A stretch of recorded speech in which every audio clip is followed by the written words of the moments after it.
التي كتبها أبو لهب إلى ربه بآياتها ليس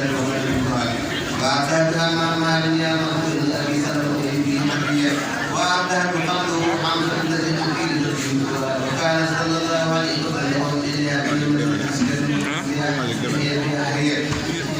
إلى أن أوحيت إلى قائد الموت الذي وله الله إذا هلا بقول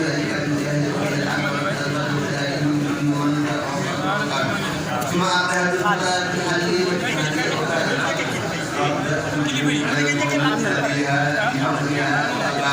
فأعصب عيسى عن المال حال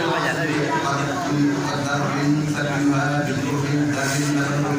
ولو آخر وأهلا كان الرسال والتحريف بين الأساس والجار عن وتنزع عن جانب الوسائل اللهم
Yeah.